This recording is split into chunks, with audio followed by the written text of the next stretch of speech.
So before we will start, I would like to just few practicalities so we will all be aligned with what is going to happen here this evening. So as I said, there were just few people that joined. Please make yourself comfortable and have a silent space where you will not be disturbed. If it's possible, I know sometimes it's challenging, but if it's possible, you can be with yourself. We will all be on mute while I will be talking. Then we will have time for questions and answers. So you are very much welcome to write down your questions. If you need a moment or two just to grab a piece of paper or maybe your mobile, just to write down your questions. If something coming up, then we will have half an hour for that in the end, and I will be happy to answer to the best of my ability. Please let's keep the chat silent, because I will not be on the chat. I will be here talking to you guys. So if you ask something or write something, most probably I will see it in delay. We have Chaitanya here. Chaitanya, you can say hi. Here he is to support us on all kind of practical, technical things. So thank you very much for your support, as always. I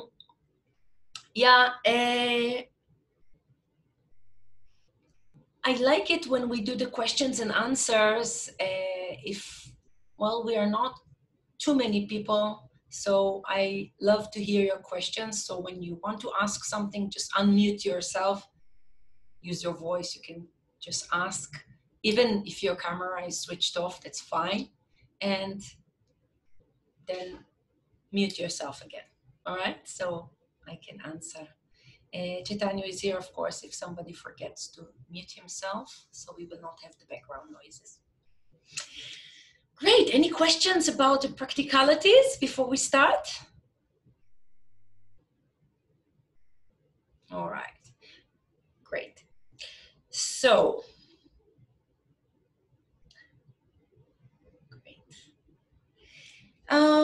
I would love if we can just start with a short meditation, just that we will pick ourselves up from wherever we are right now and whatever we've been doing today. I've been doing a lot. So let's for just a moment, really just a moment, close our eyes. Just as we are, no need to make special arrangements. And just close our eyes and for a moment, feel our bodies as we are sitting here or lying down, maybe some of you. Just bring our awareness to the boundaries of our body. Feeling our body from head to toe. From left to right. Back to front. Inside and outside.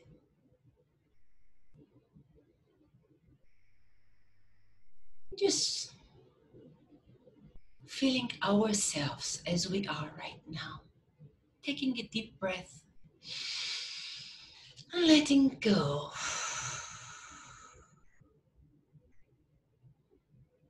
Take one more deep breath in. And letting go and allowing ourselves with every out breath just to let go of all kind of tensions that we don't need at that moment. Whatever worries or stress that we have been carrying, we can just keep it for later. If we wish, we can go back to it later on. And just allow ourselves to be in a receptive mode right now.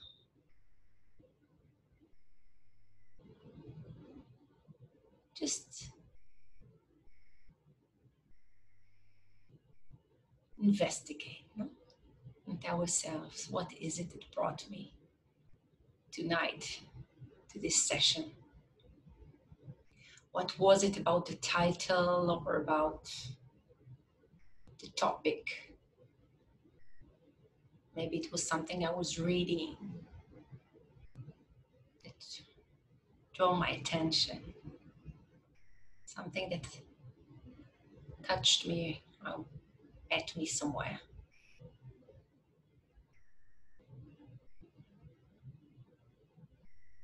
Just allowing ourselves to be here, fully present as we are.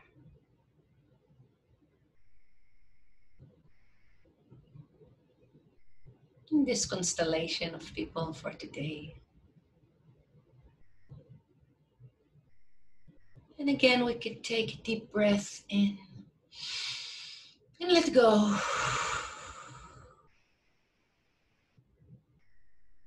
Slowly, slowly, allow our eyes to open up.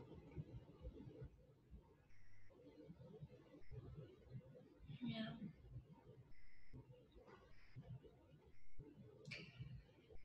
So welcome everybody again. My name is Tarika. Many people here are already met, and I know many of you are new. So I'm very happy and pleased to meet you. I am 45 years old soon, from Israel. I am living with my beloved partner, Chaitanya. He's here supporting us, supporting me. And I have two children, Sheila, she's 8 years old, and Nilai is 1.5 years old soon. I've been a therapist working with people for more than 13 years now.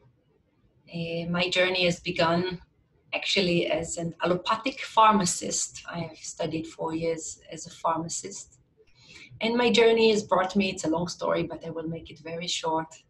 This journey has brought me to India after a massive epileptic seizure that almost ended this lifetime for me.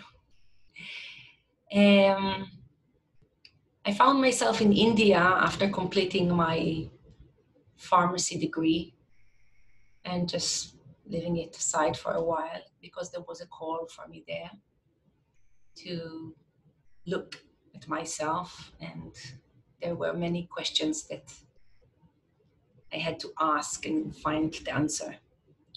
So I found myself in Osho. You see his photo here, yeah, this beautiful guy. So I found myself in his meditation center in Pune, India, where I was staying from 1999 until 2005, where I came back to Israel finally. I did a deep work there on myself, still doing. And I have brought meditation into my life and therapy. I have also trained myself in hypnotherapy, NLP, family constellation, working with trauma, and many other ways of working with people, or meditation, if some of you knew, maybe experienced more of emotional release work. So my passion really is working with people and supporting them on, I would say, waking up and bringing awareness to all those automatic behaviors and patterns. I say wake up because there's something that feels very much asleep there when we just work on automatic pilot, no? Doing things without being conscious and aware, or even understanding why we are doing those kind of things. Sometimes we find ourselves in a situation that we really want to change some kind of behavior, pattern of thinking, or a reaction, emotional reaction. And we try, we do our best, but we always find ourselves going back to the same pattern. So I was in the same situation, and I've been working with myself, still am, on many issues, and I found this method being very useful. So for me, the word useful is very important. So this is not truth, what I'm about to tell you. What is the truth? I do not know. Please investigate by yourself. There is no spiritual teaching here. It's a method of working with your story and make it a better one. It's a method of therapy. And yes, there is something super beautiful about this process of transformation. When you really bring understanding towards all kind of automatic behaviors. Yeah? So I came back to Israel in 2005 and I managed to cure myself completely from epilepsy, but this is a different topic. And just by working with the unconscious mind. So today, I would like to first share with you a little bit. We speak about the unconscious mind. I want to share with you, what is this model? And again, I'm saying it's not truth. It's a model. And this model works. So in this model, we actually speak about the mind. And our mind is divided into two different minds, or two aspects of our mind. One aspect would be the conscious mind. It is where we shine the torch. So for example, right now, I am speaking, and well, I tend to believe that most of you are listening to me. So you are focused or listening, your attention is with what I'm saying right now.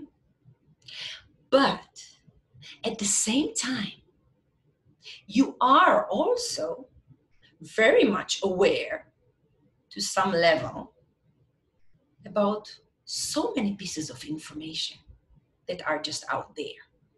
Things that you can see, smell, feel, even taste or hear with your senses. But you are not aware that you feel it. So I will give you an example. Please bring your attention right now to your left ear. Now please change it to your right ear. Did you? Yes? Great. So what happened? Did you feel your left ear before I mentioned it? Naturally, yes, it is part of your body. You should feel it. But maybe you would tell me, well, Tarika, before you mentioned it, I was not feeling it. But when you mentioned my left ear, my attention suddenly came to my left ear. And then you mentioned the right one. So it moved. So something inside of us moved. This is what I would say mindfulness is. This is what our awareness is. This is where we shine the torch. This is our conscious mind. So our conscious mind is very realistic, is very logical, and it is 5% of what we are. 5%. I can say that our conscious mind is a little bit like our desktop. So if we are like a computer, then our desktop would be our conscious mind. This is our story. This is what we see. This is what we get. Now, the 95%, I would call it our hard disk. This is our operating system. This is our unconscious mind or subconscious mind. So what is the unconscious mind? This is the other mind. It is like our storage place. It is the place where we keep all our programs. And when I'm saying programs, I actually mean programs like a computer that were installed in our mind at a certain time. We will speak about it a little bit furthermore.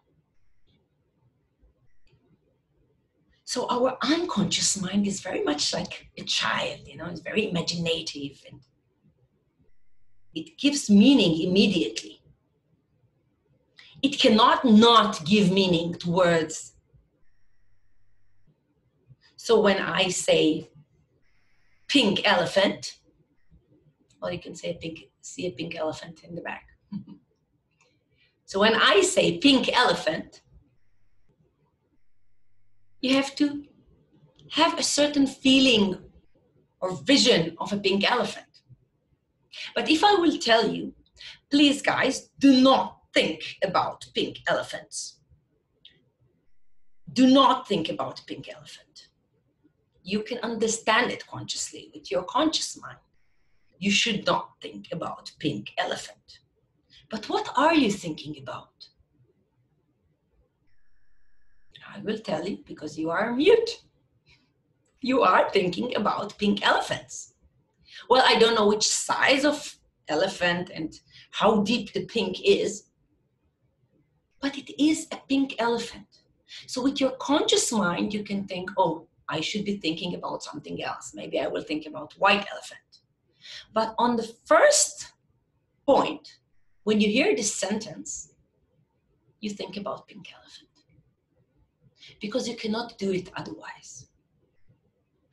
Our unconscious mind have to give meaning. And this is very interesting when we think about all those things that we do not want in our life anymore. So there are many pink elephants that we do not want anymore in our life. We're sick and tired of it. And we do not want it anymore and we want to change it. No? But then, this is where our attention is going. So, this is what is filling up our desktop, our screen.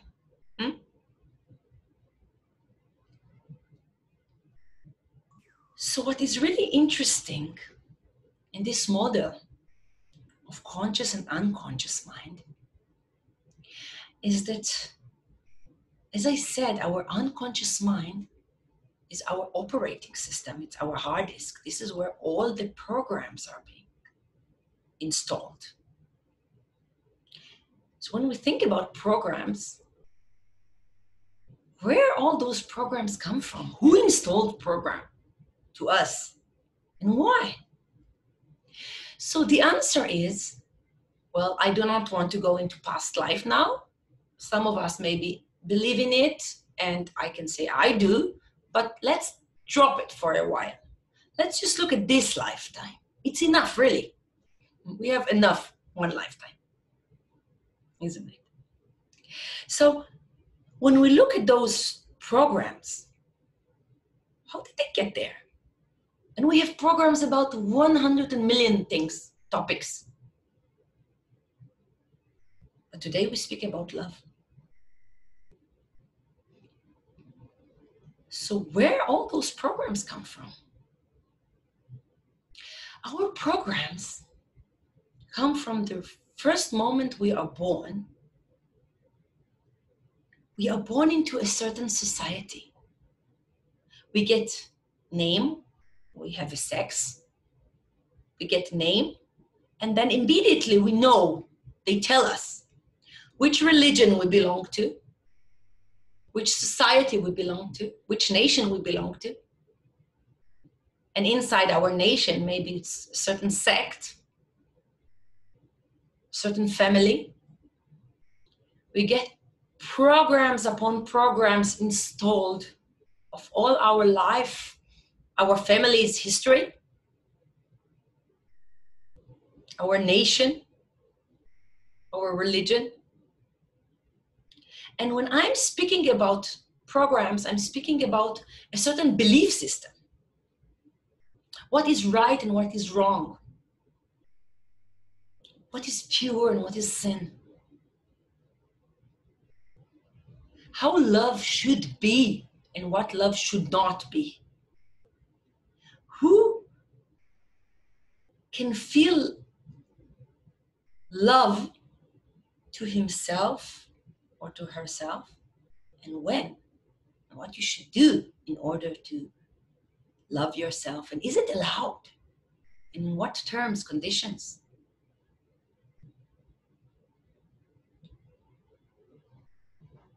How many people we are allowed to love?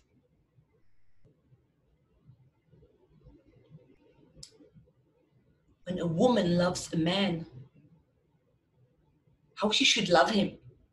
When a man loves a woman, how he should love her, etc., etc. So many programs are installed. Conditioning, they call it. Probably you know this word conditioning. If you heard about Pavlov dogs, if you haven't, I will tell you. Those dogs are been trained whenever they got food, used to ring the bell. So they made links between food and the bell ringing. So two things that have no connection were served together. So the dog's brain made the connection between them both. Later on, they just rang the bell and never served the food, but the dogs were watering and ready for their food. Same goes with us. So many links are being created in our mind between love and other stuff. And then we look at other programs that are installed above our nation, culture, religion. There's our family, our mother and father. Today there are other ways. Wherever we grew up, whatever the characters that were there to support us when we were little children, we've been modeling. This word is very important, modeling. Looking, learning, and creating equations. We've been learning what love is from the people that took care of us as babies and then children. So when we look at what love is, according to what we learn in our family, we will realize that there are a lot of belief systems there that we can identify again coming up in ourselves. When we look at what love is for us, we will realize that we learn a lot of things about love from our home, from our parents.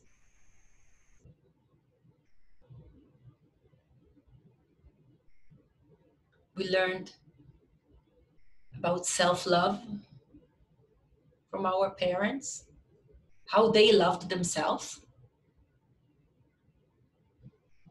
Were they allowed to love themselves? Did they show any self-love?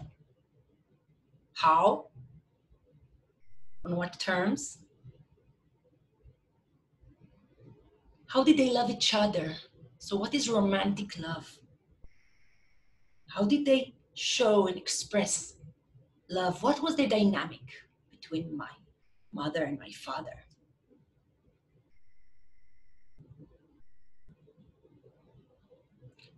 How did I receive love at home from my parents, from my caretakers?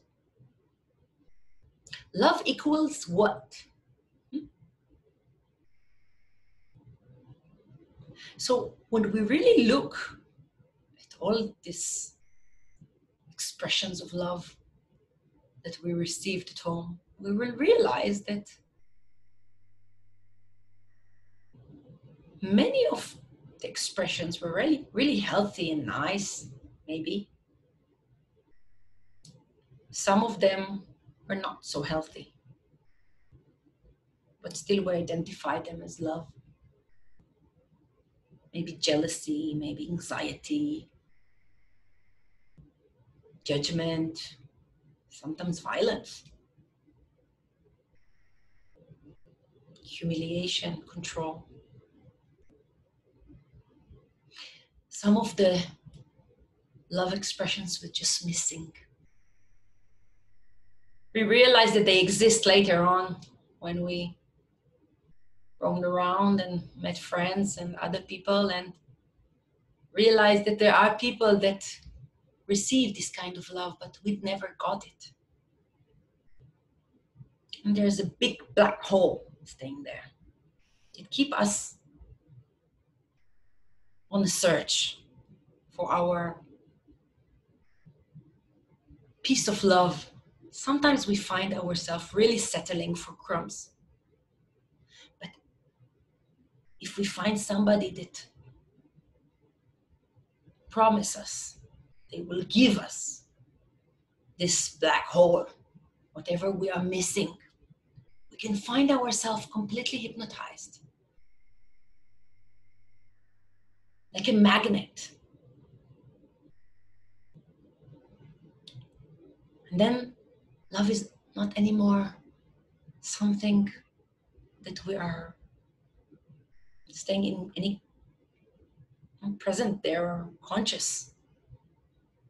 We can find ourselves in situations that we are really not happy about, really unhealthy dynamics, unhealthy relationships.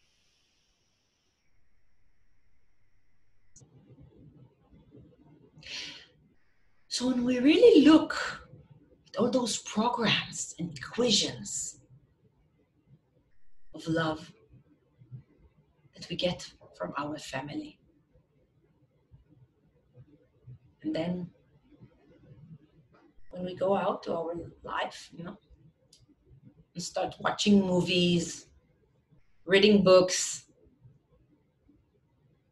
listening to songs and reading poems, we get more ideas about love. What is love? Many times from songs or movies, well, I know I love Bollywood, really love Bollywood. So many times we are being given such a weird and twisted understanding of what love is.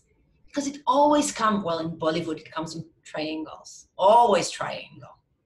It's never easy. Many times we see that in movies or songs, love is something that is heartbreaking, full of pain and misery and suffering. Maybe sometimes it's just like a fantasy that cannot be reached. Love is something beyond our reach. So when love is presented like that, we always feel like we're settling for just compromising, no? Because our love is not like in the stories. Because even as children, we read those books or see those movies where the princess is being saved by prince. And then he save her from the monster and take her on his horse and they ride to the sunset. But never we hear what happened after. When they sleep one next to another for many years, wake up together, get children, leave the routine, stay at home during COVID together 24/7. They never tell us. So we have different ideas about what love is. So there's no wonder we tend to find ourselves so many times frustrated and disappointed. And being left with a big question mark is, do we really love?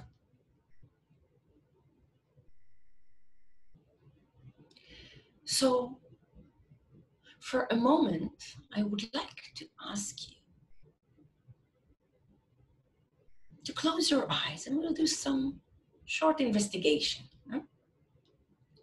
So, close your eyes for a moment and just go inside. As you are, no need to make a special arrangements. And just close your eyes.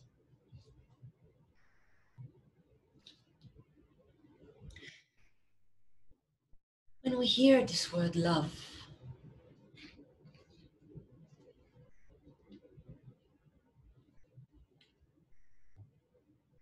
what is it that's coming up for us with this word, love? What are the connotations that coming up with that?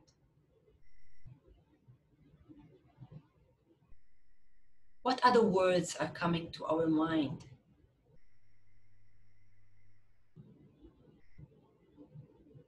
When we just think about this word, love.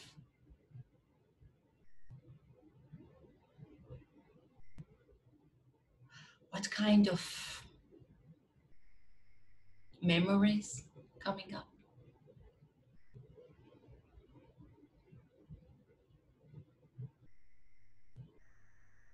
Images?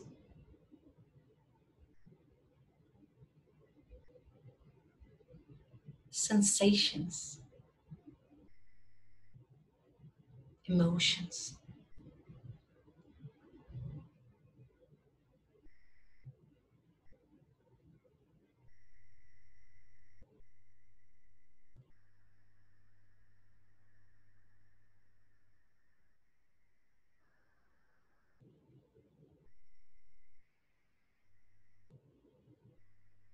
When we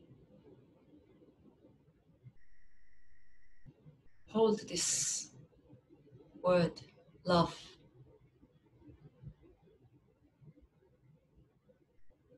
where do we feel it in our body?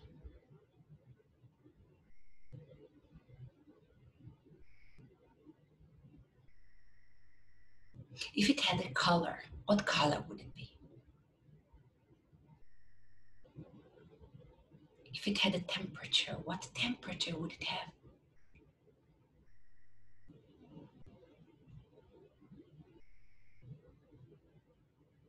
Is it moving? Is it stable?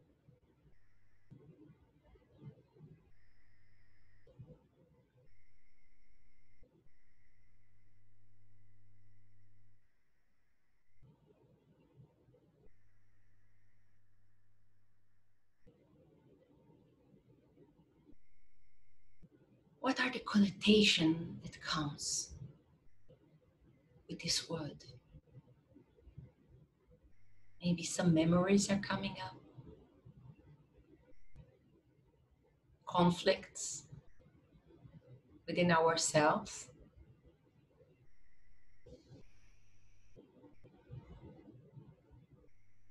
Different kind of emotions. Just notice.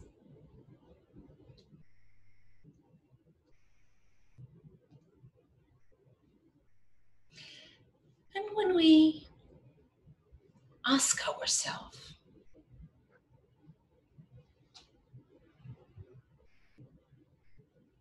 what did I learn at home about love?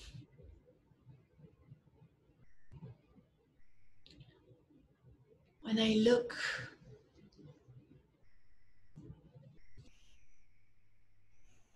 into my past, the environment I grew up in, what did I learn about love?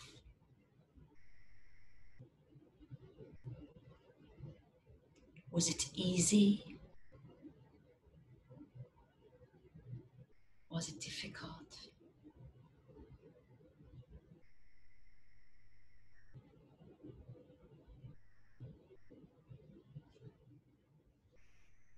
I learn from my mother about love?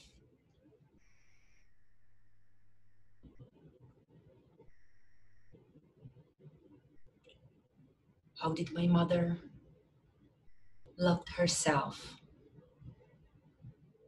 How did she express love to herself?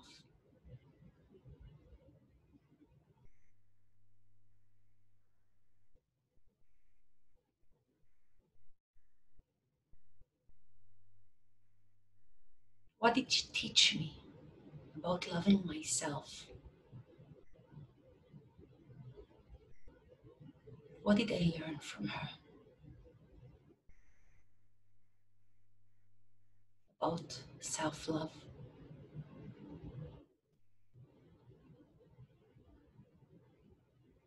What did my father taught me about self-love? How did he express love towards himself? What did I learn from my father about self-love?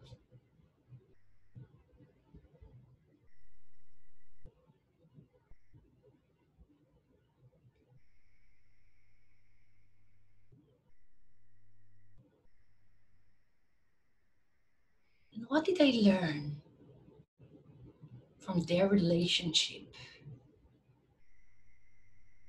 about romantic love?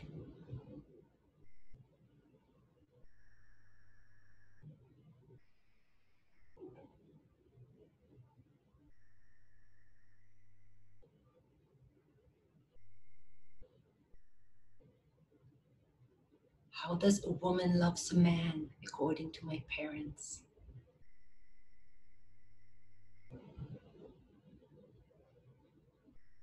How does a man loves a woman according to my parents?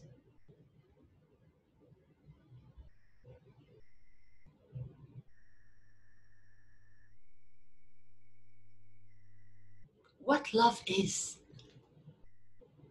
according to the romantic love of my parents? There's a list of things that we can notice. Just notice.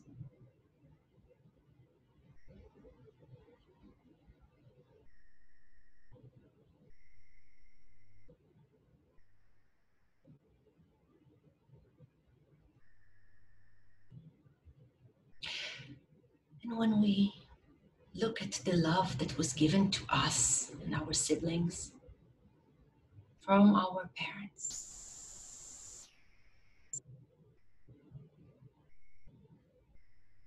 how this love was expressed, is it different from my mother, from the father?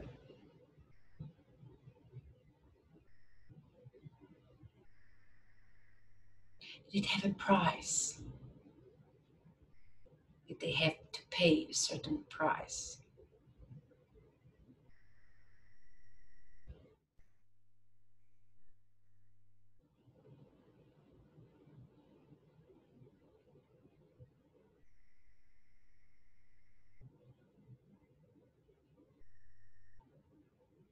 Were there any conflicts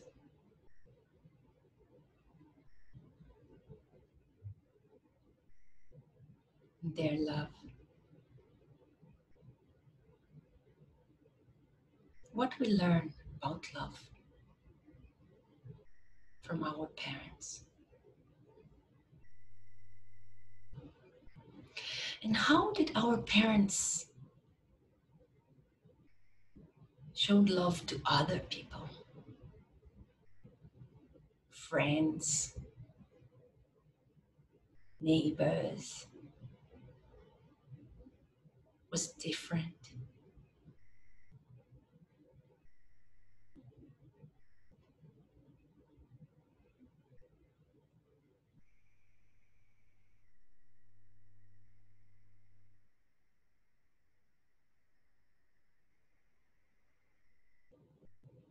What we learn from our parents about love towards the other?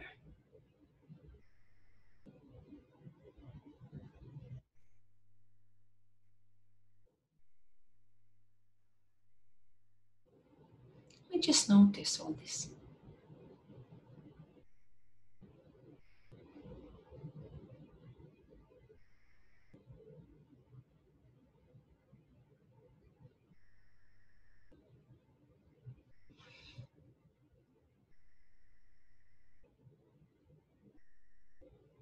Checking ourselves.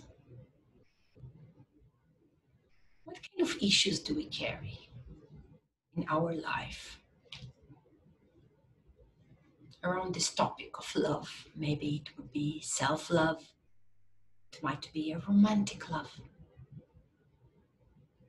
Maybe social kind of love. Maybe we tend to have some issues there. Maybe it's towards our family. What is it around this topic that we would like to look at? That we feel that we would like to transform or let go?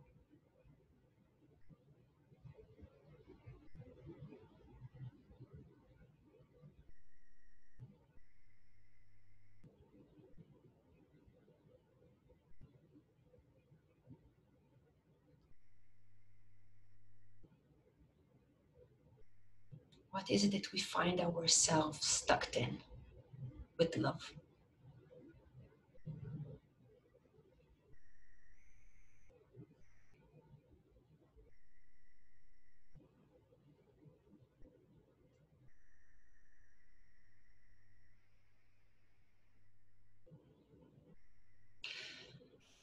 Slowly, slowly, we'll take a deep breath. Letting go. Taking one more deep breath. Stretch ourselves for a moment. That's right. Coming back.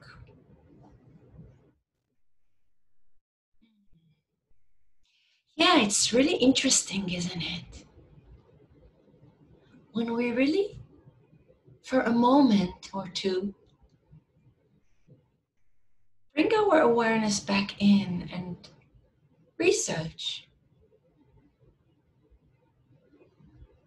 and look at our automatic behaviors and beliefs, we can see how similar we are in our belief system to our parents, to the society we come from. Even we sometimes object so much. And you really want to say big fuck you. We find ourselves so many times repeating the same behavior. Somehow casting people to our lives. And when I'm saying casting is really like a movie. We cast the people, we track them. Same kind of people, it's like the same typecast that will activate same old pain, same old frustration that we will again and again experience. The same rejection, the same disconnection, whatever it is that we suffered from in our childhood, and maybe furthermore. Sometimes we experience different experiences in our life that somehow related to love, and they are actually violent or abusive. So why is it that we keep on recreating the same situations, experiencing ourselves in the same miserable place again and again? Are we masochists? So the answer is no, we are not masochists. Are we just stupid, not learning? Having a clear example as our parents sometimes, or society, understanding what is the right way to do things and then what is the wrong way of doing things. And again, we find ourselves repeating the same way. Why are we doing that? So the answer is that first, this is what we know. This is the program. Sometimes we develop a fuck you program, which is completely the opposite.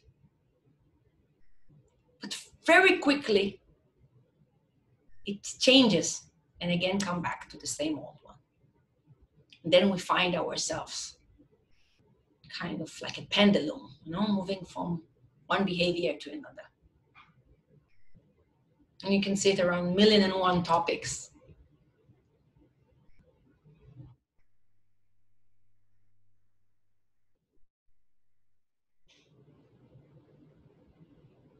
So we are familiar with this. We're comfortable in it somehow. It's not so comfortable, actually. But this is what we know. Another reason is that sometimes we tend to believe that we deserve it. That we should be punished. That it was our blame.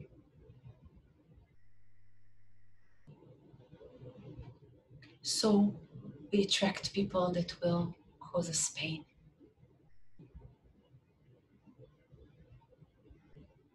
But then again, what is the motivation behind that? In my work, in the work of hypnotherapy,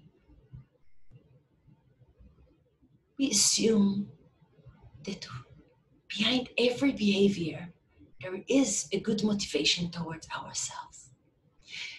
So we can think that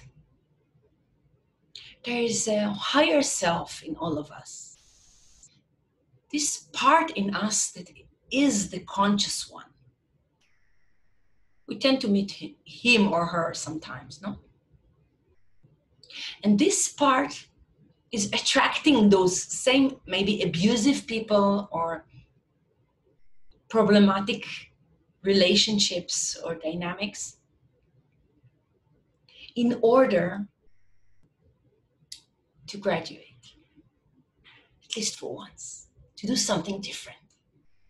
At least for once to experience myself in a different way. So we can think about it that we put ourselves in the same miserable situations because somewhere in our higher self, we do want to recover. So why don't we recover? Why don't we just, if we know what we want and we know the right behavior, why is it so hard just to do it? If it was so easy, no? So many of us are smoking or emotionally eating at night in front of the television, no? If it was so easy just to drop it, then we would have a long time ago, isn't it? You know? Sometimes I work with couples and I hear, it's like, oh, stop being such a victim. You're just like your mother. And she sees it. And she knows it. But she can't help it. And she can tell him, you are so abusive. You're just like your father. And he knows it and he doesn't like it. Actually, he cannot love himself like that. But we want to change and it's not happening. Why? I will tell you why. Because there is a part in us that still get the benefit. It still is afraid of letting go of this old behavior. A part of us that is still benefiting from maintaining this way of behavior, this way of unhealthy love towards ourselves or towards the other. We still get something, or at least we think we do. And we are afraid of letting it go. So as long as this profit is there, we wish to change, but at the same time, we don't want. So as long as it's there, nothing will happen. We can go for workshops, we can do whatever. Until and unless we address this positive intention of ourselves to ourselves, we cannot get to this point where something is clicking. And we all change things in our lives, for sure. Without knowing half of you, I can say that I am sure that we all made changes. But when change is happening, it's only when all the parts of our personality synchronize to the same direction.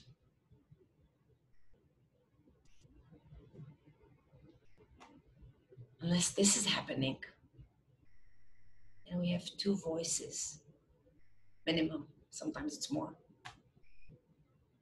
that are actually fighting with each other, change cannot happen. We will just find other people to project our fears, our dilemma on them, and that's it.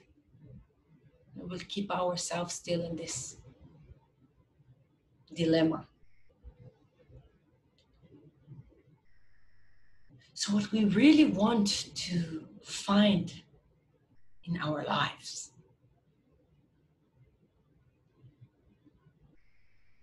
is the ability to bring awareness to our unconscious mind and to look at it really like a scientist,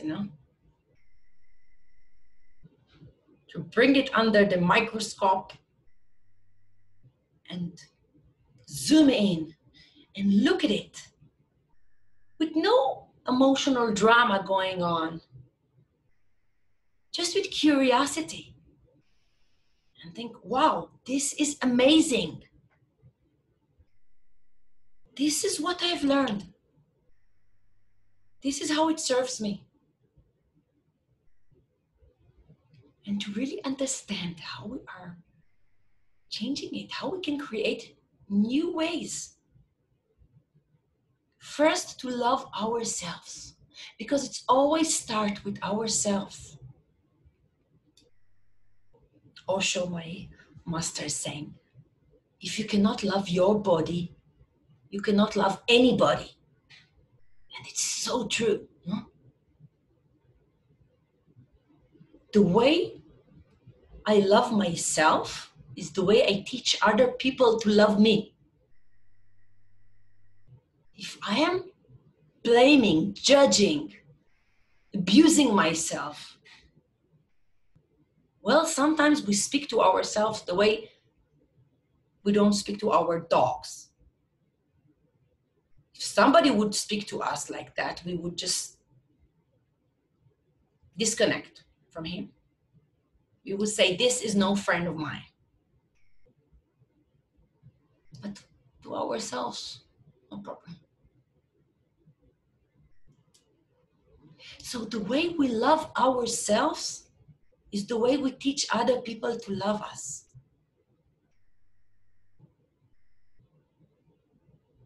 What we learn about love,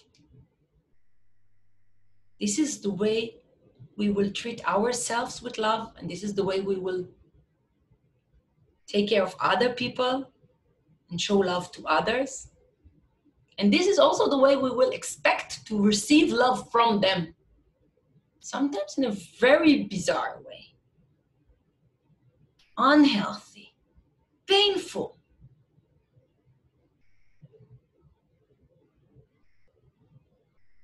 And somehow we attract the people that speak the same language, no? That they will understand what we want.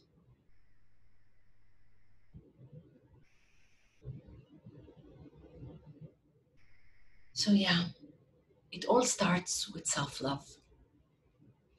My teacher, Varesh, I love him very much. He's the founder of the Human University in Holland and the father of the Om meditation, which I love very much. And in normal times, I facilitate it. I haven't been doing Om for a long time now. So Varesh used to say, if you want more love in your life, be more loving. Well, he didn't say, just behave in a loving way to others. He said, be more loving. Be a quality. Be a loving person, first with yourself.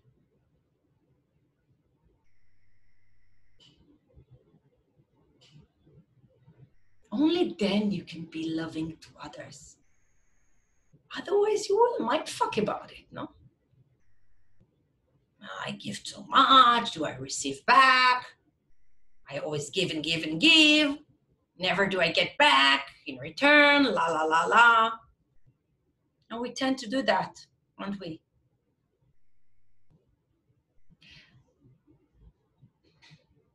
So it's about being the most loving human being we can be. First to ourselves. Then we pass it on. And as Osho is saying, one seed can make the whole world green. Well, we can also see that it can go in a different way. One virus can make the whole world on lockdown.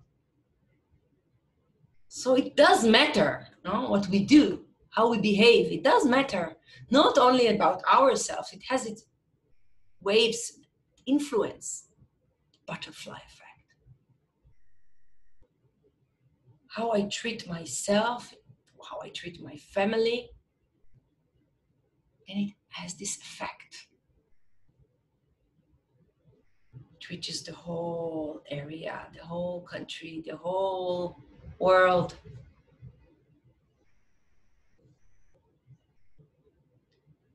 So maybe it sounds strange, but I really believe that this is our mission in life, to be loving to ourselves, because the future of our children is dependent on it.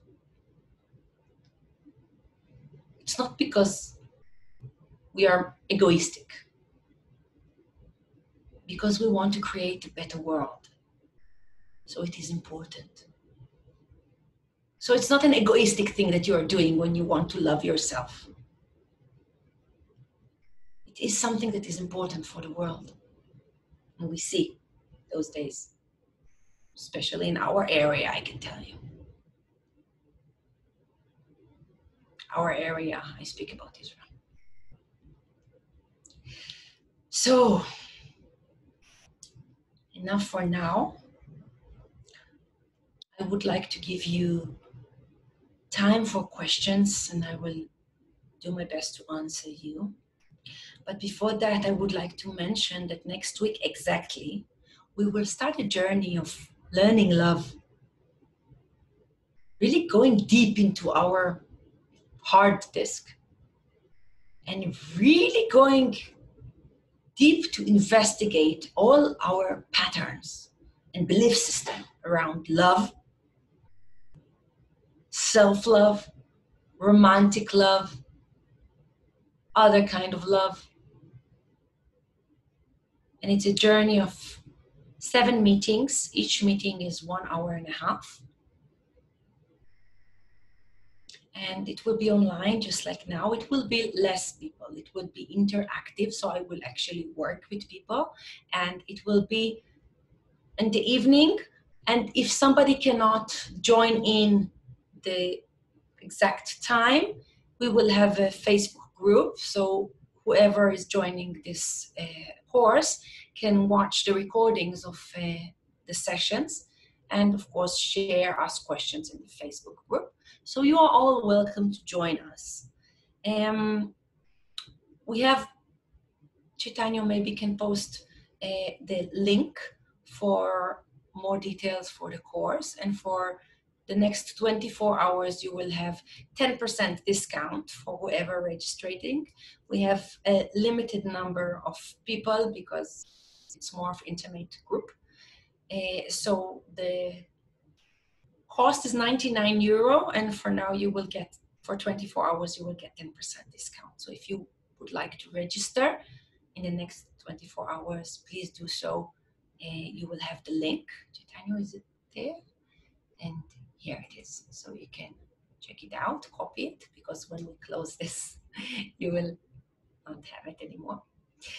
And yeah, now I would like to open up for questions. If there are any questions, I'm very happy to answer. So unmute yourself when you want to ask.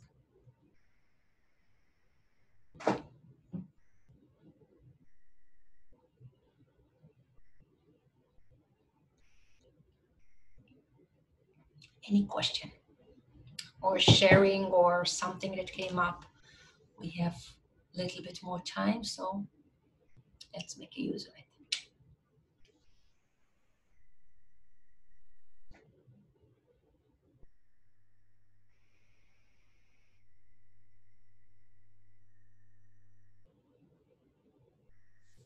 Yes, Else. Hi, Tarika. Hey. Thank you for your words. I had a practical question. Yes, please. How is this new course related to the course of Transformation to Be? Is there... The Freedom to Be. Freedom to Be. Is the emphasis more on love, or can you talk more about it? Yeah, so we are going to use these tools from the work of hypnotherapy, NLP, constellation, and other work that I've been doing. And we are going to really go into our programs about love, as I said, self-love, romantic love, and go deeper into it. Else was joining me for the course Freedom to Be. So this is a course that we were looking generally about the topic of freedom, no? And what prevents us from being free. This is a different angle, and it's really specializing on our belief system around love. So yeah, there's a lot of insights there. Yeah. And really zoom in and bring light to all these places that are still automatic. Yeah, thank you. I understand. Thanks. You're welcome. Yeah. Yes. Just one interesting comment. When you say love in English, the first thing that came to my mind is actually lev in Hebrew, which is heart. And the connection is obvious. And indeed, most of my thinking or concentration was on open heart, how stretchy the heart can be. I mean, how much love can go into this organ in our body. All kind of loves. There's not just romantic love. There are love for your husband, love for your children, love for your parents, love for the people you work with, which I feel very much. I work with a group of elderly people who at the moment are extremely worried, naturally, with this pandemic. And I feel mostly what I can give them is love and attention and compassion and listening. So this is what was going through my mind. And when you said the love of your parents. My mother came to mind. It was a very loving person. It was, you could call her love. I mean, she's really a model for me. And I often says, well, she was much better at it. Mm. So first, thank you so much for this sharing. It's beautiful sharing. And I can say you're very lucky to grow up and have such a beautiful model. Still, many times when we grow up and having, yeah, as you say, this kind of a perfect unconditional love model, even then, sometimes, and I just put it here because many of us struggle with this topic, no, the unconditional love. Because also this is there, also the spiritual people, you know, those spiritual people that come from the path and we want to achieve this altruism. And well, I'm practicing Tibetan Buddhism and I know how challenging it is, you know, this being, coming with an altruistic approach and loving everybody and wanting the best for everybody, and like they are my mother, you know, all mother sentient beings. So there is kind of, I would say, a belief around unconditional love that we should be feeling. And sometimes we just try to be in a state of unconditional love, but actually we feel that it is coming on our account, that we are forgetting ourselves, that we lose ourselves, that we do not set any boundaries anymore. And then this unconditional love, and it can be, you know, as a mother, I can say, it can be some kind of something we wish to be in, having this unconditional love, and then a source of a lot of guilt and shame, because sometimes we cannot be there and cannot share this, whatever it means, unconditional love. And sometimes we learn about unconditional love from sources that they just speak, but we never see it manifesting in real life. It can be all kind of, well, in Hebrew, I know many creepy songs, really. I say creepy because they kind of try to present unconditional love, but what they do present is actually some kind of also abusive love, in my opinion. There are songs that actually, you know, speak about a man that keep on pushing away the woman and finally throwing her to the street even. And she keep on loving him. And she says, just don't ask me not to love you. That's the only thing I would ask. So maybe you can say, oh, so romantic, my God. But is it really what we ask for ourselves? Sometimes drama, we believe that drama is love. And the more dramatic it is, the more painful it is, the more powerful it is. So we get a lot of misunderstandings also around this unconditional love. So, yeah, I do not know how what I'm saying now echoes to different people. But many of us do find ourselves comparing our unconditional love to what is supposed to be unconditional love. And yeah, and it's a source for a lot of blame and issues that we also want to look at, because we ain't no perfect. Well, I am not perfect, and I haven't met a perfect person yet. Maybe my masters, I don't know what it is to be perfect, but somehow I project it on them. But this is another issue. So I hope I addressed this issue. Yeah, a few more minutes. Yeah, Bojana, please. Yes, I would like to ask, because you mentioned that we have different the same patterns, so we are ending up in the same relationship or whatever, because we want to graduate on something.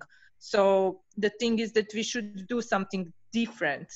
Can you say a bit more about that? Does it mean that if that is connected with our parents, that we are actually going from situation to situation until we finally do something or behave in a different way than we should have done towards our parent? Or yeah, what does it actually mean to graduate it or to do something different? So yeah, I will answer. Thank you for this question. It's an important one. What I mean is that sometimes, for example, in an abusive relationship, when we are children, sometimes we experience violence, either physical or just emotional even, or verbal violence. Sometimes we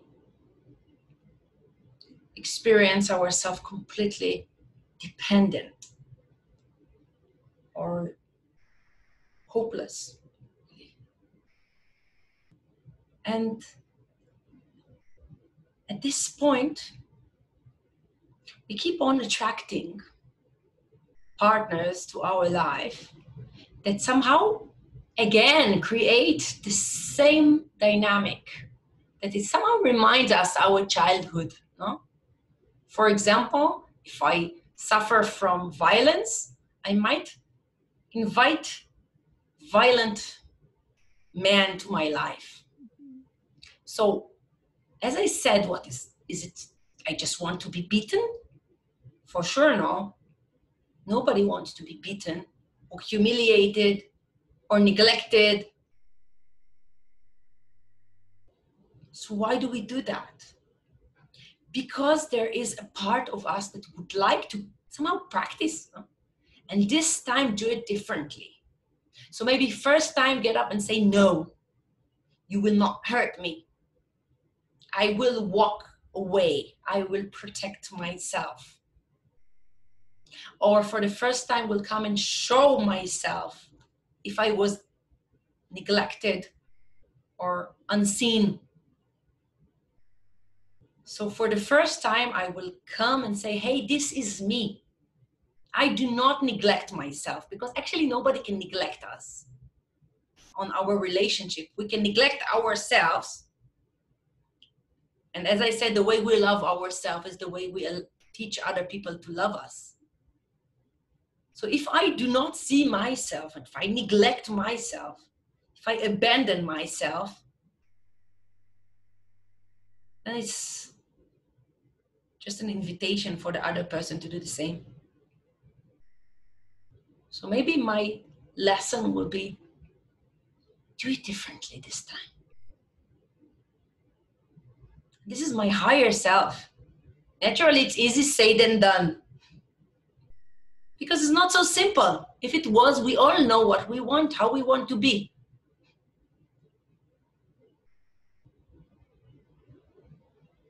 But it is possible. So in our workshop, we will work with how actually to do that. Not only investigate our patterns and our, all our programs, but also update them. Thank you, Tarika. Thanks. You're very welcome. Any other questions?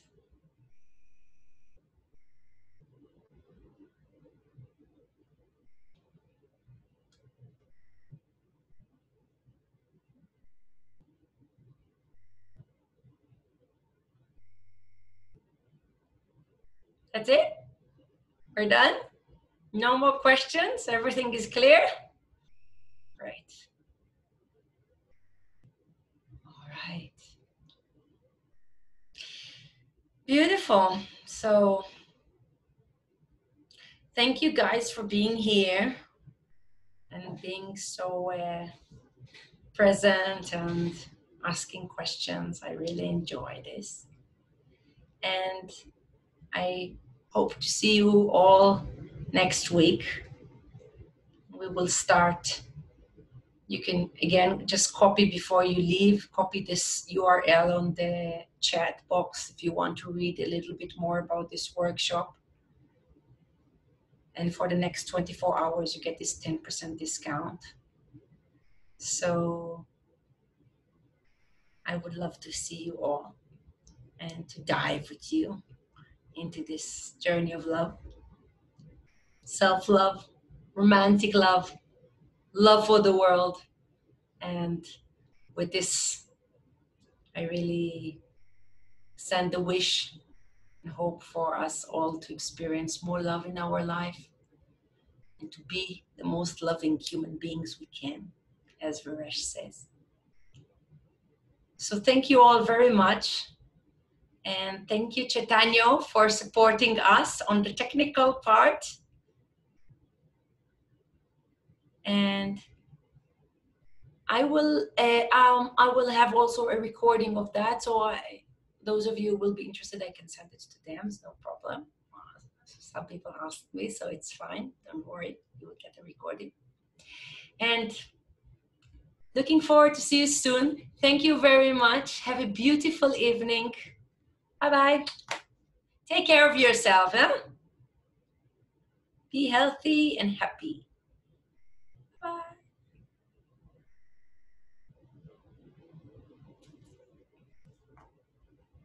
Good night. Laila Tov.